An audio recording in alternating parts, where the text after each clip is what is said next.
a bioestatística e a imunidade coletiva. Com a chegada da pandemia da Covid-19 ao Brasil, muito tem se falado sobre a imunidade de rebanho. Porém, poucos conseguem entender esse fenômeno natural. Também conhecida como imunidade de grupo, cujo termo científico é imunidade coletiva, pode ser definida como o momento a partir do qual a cadeia de transmissão de uma doença é interrompida. Esta condição ocorre em razão do grande número de indivíduos já imunizados contra o agente infeccioso causador da doença. Na prática, é atingida quando uma porcentagem significativa da população está imune a determinada doença infectocontagiosa, o que limita sua propagação. Portanto, para que ocorra a disseminação desta doença, de uma pessoa para outra, parte considerável dos indivíduos da comunidade deve ser suscetível a ela.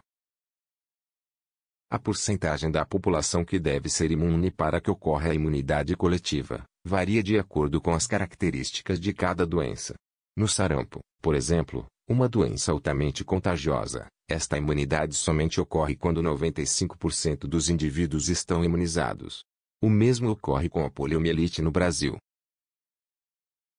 Esta imunidade pode ser conseguida após a infecção e recuperação dos indivíduos acometidos pela doença, ou pela vacinação das pessoas saudáveis.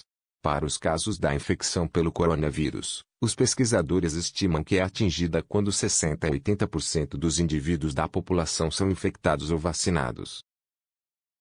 Porém, para que possamos entender como a imunidade de rebanho é atingida, é necessário conhecermos o espectro biológico da doença.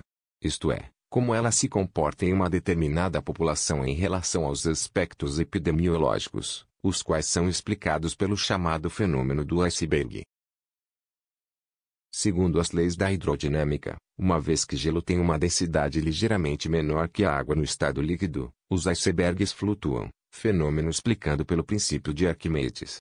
Porém, a ponta do bloco de gelo que é vista fora da água, corresponde apenas à 10ª parte do seu tamanho, ficando o restante submerso, escondido do campo de visão de um observador.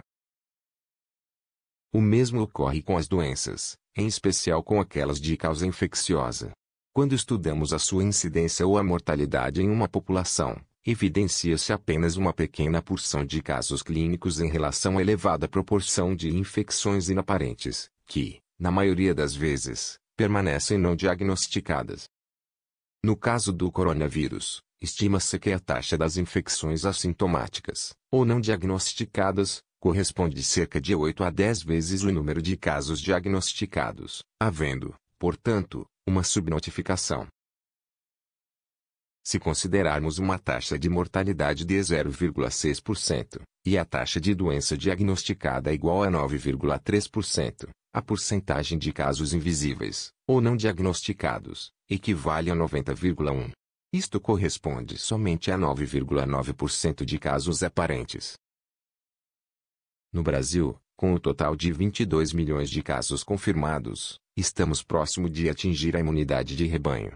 Daí a importância da vacinação, desde que ela seja eficaz e segura, pois, quando a metade da população já está imunizada, o coeficiente de incidência tende a se manter constante.